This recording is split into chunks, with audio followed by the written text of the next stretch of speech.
the worksheets, what we're going to work with. So, pass them around a bit. The misnamed Tom Greaves. Yes. Tom Greaves. Right. Yes, actually it's Greaves and a cemetery. In fact, my parents were both doctors, so it was Doctors Greaves and Greaves. Not the most encouraging. Pass these around. What I want to do in this session is, because I've got so fed up with the endless arguments about what is enterprise architecture, what I wanted to do was just say, let's actually do some tools that show us what we're talking about, rather than endlessly arguing about what we could do. So this is a really simple tool called Score, which you're going to see in just a moment. Basically, how many of you used SWOT? Is it useful? It has been known, yes? Right? Because what we want here, so here's the tool, which you've got there. I'm going to be nasty and I'm going to ask you to use it. Right? Because one of the things is we don't have good tools. Most of our tools in enterprise architecture frighten people off. Yeah? What we want is stuff that's simple enough that you can teach to an exec or someone else and they won't panic. Right? So what this is, it's a tool to help get people to answer for themselves the question, what can we do about this? Given whatever this is, what can we do about it? So, it's supposed to be used in part of a larger thing called 5 elements, which is basically the problem that we hit all the time is people want to rush off to the plan or rush off into action, otherwise known as agile, without actually looking at what the hell are we doing and why. So we do an awful lot of running around and wasted effort and doing the wrong thing, and architecture is often about dealing with finding the big questions and big issues that are very expensive to fix if you haven't got it right. The big picture stuff. So it's in context of that. We can use it standalone, which is what we'll do here. So what we're doing is we're trying to find a bridge between what we've got and what's happening outside and make sure it actually fits what we're trying to do.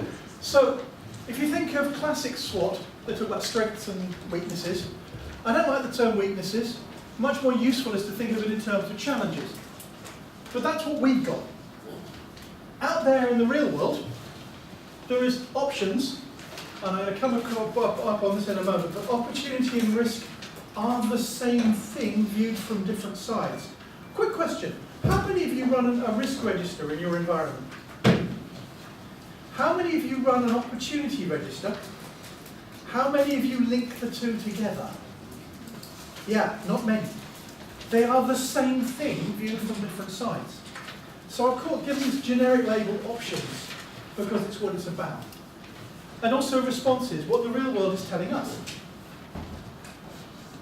Okay? So the other one is about it being effective. Now if you want some basic terms for effectiveness, it's things like efficient, reliable, elegant, matches what humans need. It's on purpose, appropriate, and it integrates, it ties things together. That's a good set of 5 to be basic on. But things like, the rest of it depends on your environment. Safety, security, these are all things that guide effectiveness. You're going to test everything against effectiveness. If it's not there, what are you doing it for? So, in a bit more detail. Crucial one, what's our first question? What's the question we're working on? If you just say, we're doing a SWOT, what are you doing a SWOT on? So we need something to remind us, keep coming back, otherwise we get off track. Real easy. You notice what happens in architecture? You know how the conversations wander? Never happens, does it? Nah. Right. So strengths are the capabilities that we've got available to us. They're things that we can plug into services or products to make products. Strengths are not necessarily ours, we can have them from someone else. But we know we've got access to them, we know we can use them. But a challenge is simply something that we need to develop a capability for. So you notice, when you resolve a challenge, it becomes a strength. You can use it. And it's not about weakness, you notice, because, do you speak Spanish? Do you need to speak Spanish? It's not a weakness, is it? It only becomes a challenge when you need to work on it. So think of it like that. Options, as said, they are affordances, they're offers, they're things that are out there in the outer world, that we see in the outer world, or that may come to us. But as said, opportunities and risks are the same thing, seen from opposite sides. So link them together all the time. But the things that we see, as opposed to, this is the real world talking, otherwise known as evidence. But also, another R word, reward. This is what's coming back to us. That's a good thing. So it's not a threat. Yeah? It's about what the real world is telling us, which could be good or bad from our perspective. And effectiveness is about what tells us that we are on track or off track. Checking everything, each one of those, about whether it's on track or off track. So, using this in practice. First of all, metadata. Otherwise you can't find the damn thing. If you want to compare what you did 6 months earlier, many people here doing software development or have done software development? Yeah? You remember the joys of the comments that you wish you wrote? That's what the metadata is. Yeah? It's to find out what the hell the project was and give us something to find it again. So don't forget it. If you're just doing something on your own as a quick sketch, you probably don't need it. But it's useful, particularly when you're in a larger environment. Remember that the word stakeholder literally translates as person with sharp-pointed stake. Often pointing in your direction. What you want them to do is to point away from you and protect you. So, what's our focus question? So, for example, what do our customers need from us? So while I'm talking, pick up a question that you're working on now where you want to say, what are we going to do about this? Next one, bring in any known effectiveness criteria that you've already got. If you've been going through the purpose, the big picture, the context, you'll have picked up some effectiveness criteria. If only in the sense of, does it match up with the legislation you've got, the regulation? These are effectiveness criteria.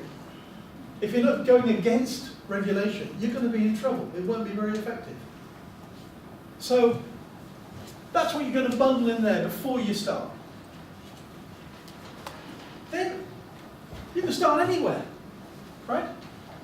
We might have something coming in from the real world. We want to do stuff, but we don't know how to do it. Right? Digital transformation, like Casimir's just been talking about. We don't know how to do that. What are the issues? Let's find out. You might start with, we've got this new stuff, this new toy. How can we use it? Or, we've seen something in the outside world. Oh, there's all this new stuff around AI. I don't know how on earth it would work, but there's an opportunity there. Any kind of disruption. So, but notice, the moment you start talking about an opportunity, you're going to have risks. But also, when you talk about risks, there are also opportunities, if only to learn how to better handle the risk. So you can start anywhere. You can start with, how can we improve on effectiveness?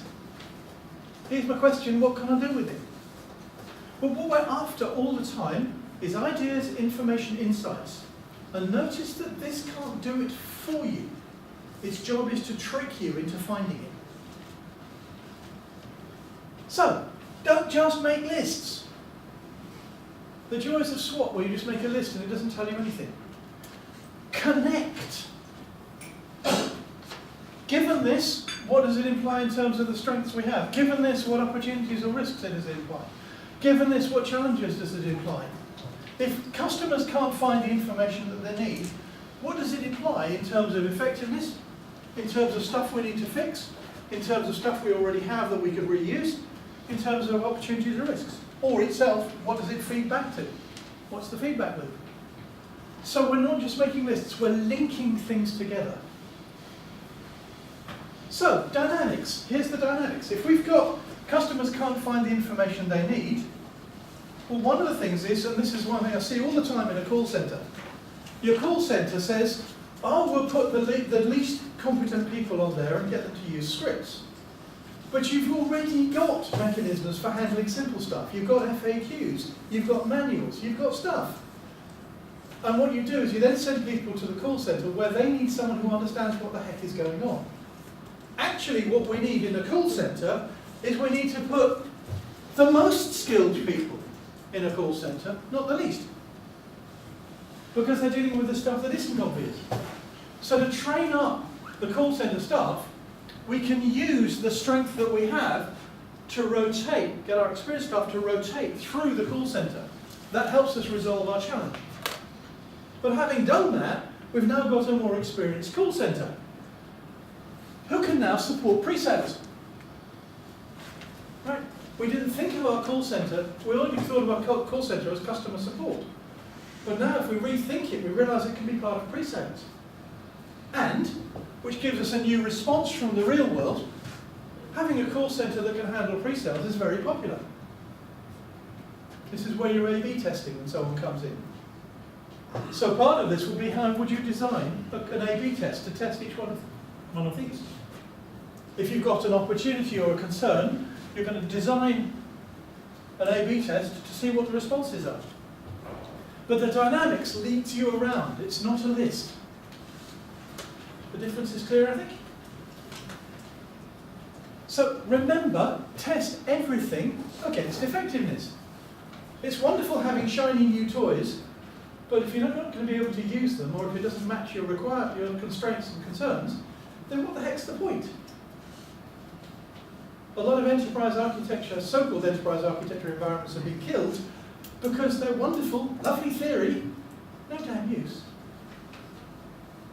So we've got to concern ourselves, is this effective? Is this useful? Does this work? So, here you are, your turn. You've got 15 minutes. Work with someone else, probably a good idea to work with the person next to you.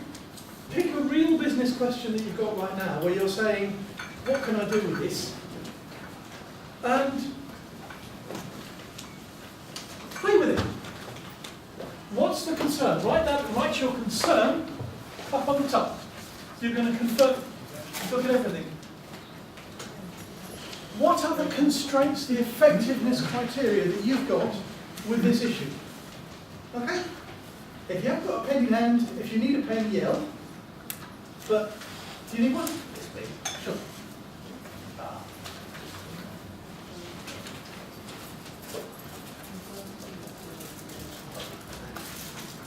See? There's the strength. We have a strength, the capability of a pen.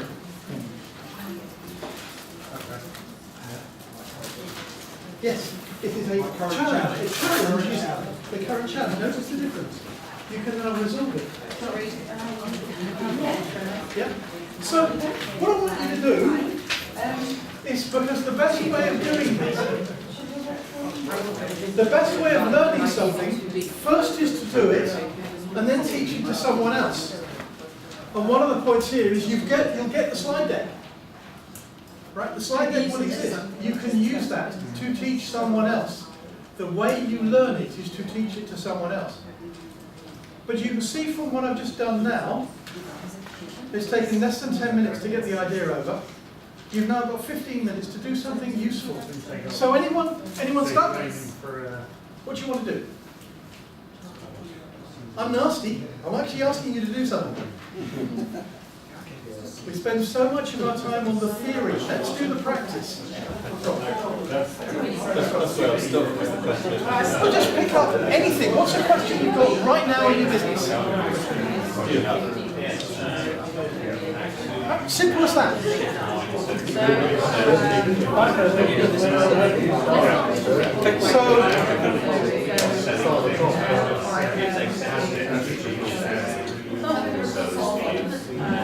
Write it down and make draw lines between them to link them together.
So I would say